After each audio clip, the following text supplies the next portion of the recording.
Hey, Money Vikings, welcome back. Thanks for joining me. I want to do a couple of thoughts today on the things that I do and mainly what I don't like about the FIRE movement.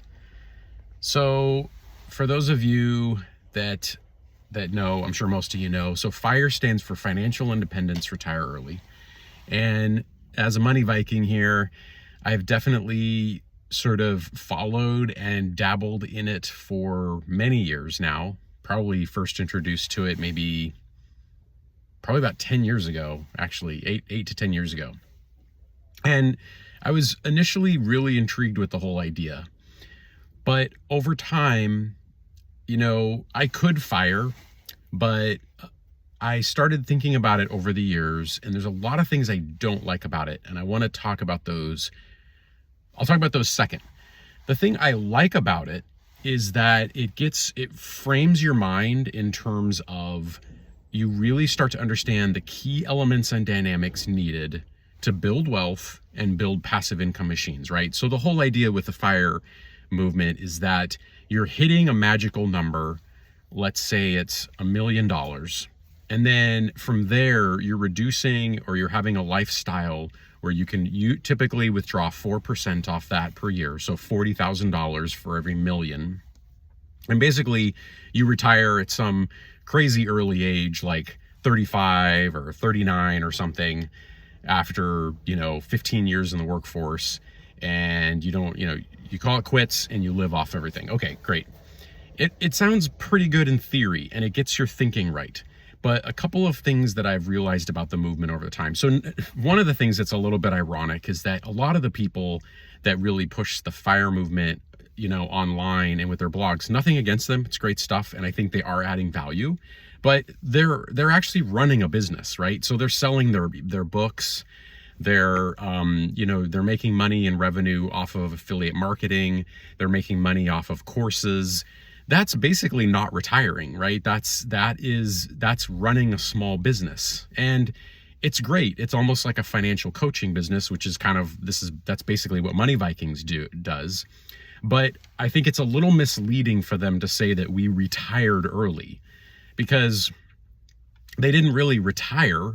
They just shifted what they do as a job. They don't go into, most people actually don't, but they don't go into an office 5 days a week. I guess you do go into office if you work at Amazon now, because they're hauling everybody back. But basically, what I'm trying to say is, yes, they don't work for a traditional company where they're going in an office every day.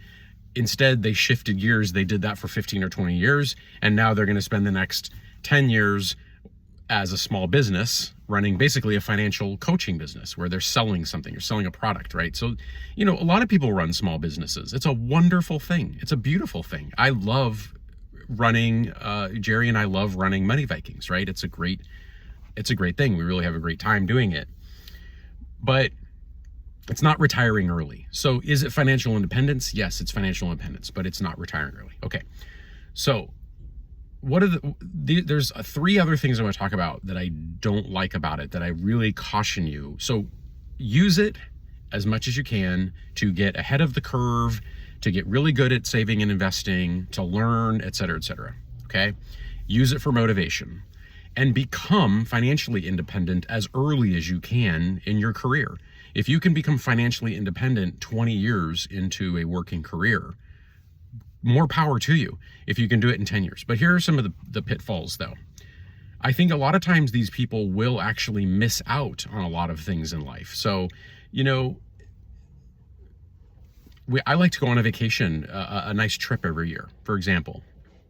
And when I think back on it, could I have saved tens of thousands of dollars and had that invested and maybe become financially independent 2 years earlier if I had never gone on a family vacation?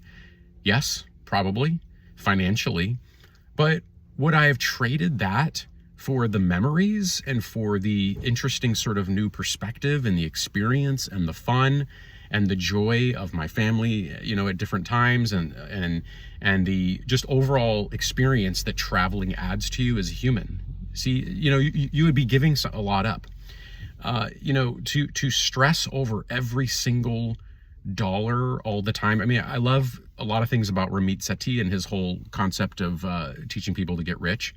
And one of the things he talks about is, you get the big things right, get your priorities straight, you're building wealth, you're doing the right thing. And guess what? At that point, you don't have to worry about getting a Starbucks or buying an appetizer.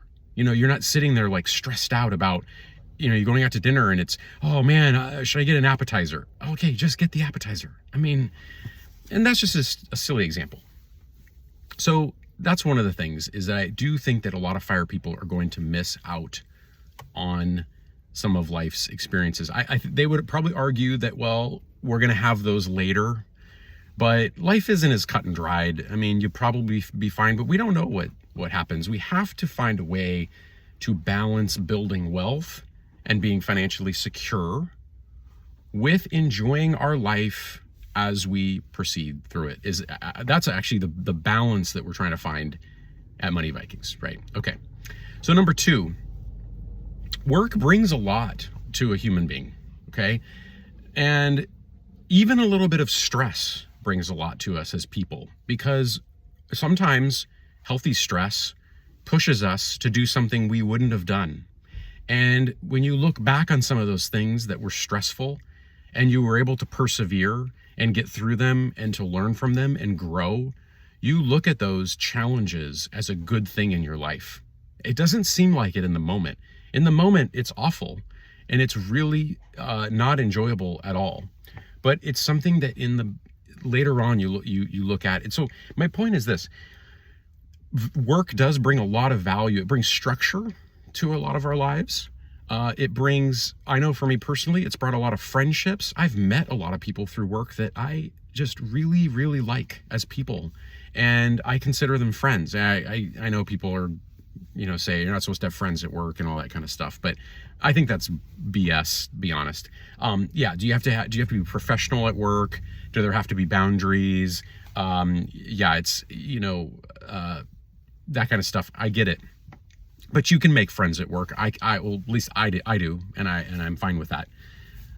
So I wouldn't have had those friends if I had just worked really hard for 10 years and saved every dollar and invested every dollar, and then I just retired and left. Now maybe I would have met other people, but I value a lot of people that I met. So there's a lot to working and thinking about the kind of work you do. Now, the beautiful thing about FIRE, though, is you can do the FI part, which I love. I love the financial independence part, and that's what Money Vikings is focused on. It's all about getting you to become financially independent.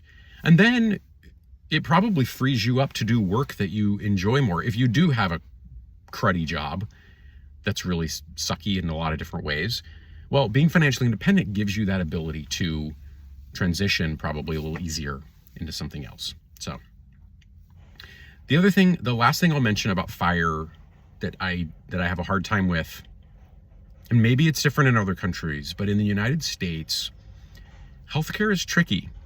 Healthcare, and I know people are going to say, leave it in the comments, there's exchanges and there's all these other ways to buy healthcare, but healthcare is typically tied to employment, and that's how we actually get the most affordable healthcare. So if you really, really, really, I believe, if you want to mitigate risk quite a bit, you have to have a lot saved up in order to retire early, believing that you're never going to have a health problem that could cost a lot of money.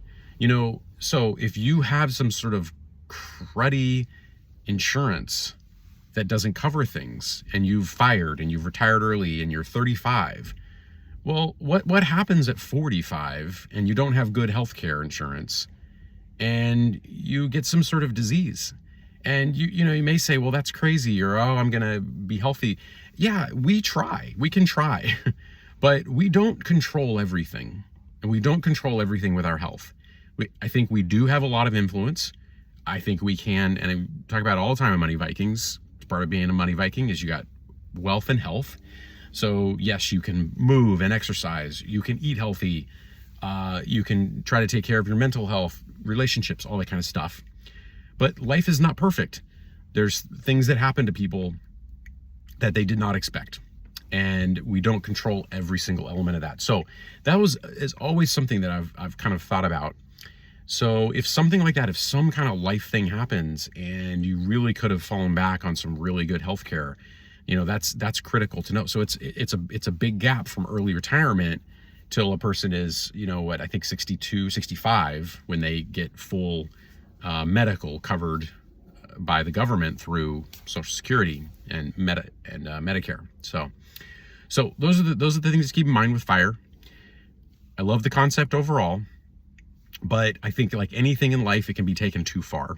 And I think a person really has to think about this, think about themselves before they launch into that, and think about what they're giving up, think about the risks in the future, but absolutely go full bore on the financial independence part. But I would just say also enjoy your life as you go. Yes, there's ways to enjoy life without money or with low cost things, and we can all do those. But there are times when maybe you just want to go on that cruise to Alaska, or you just want to go on that trip to Europe. And you know what? That's valuable. It's really valuable. So thank you for watching. Please like and subscribe, and see you on the next one. Take care, guys.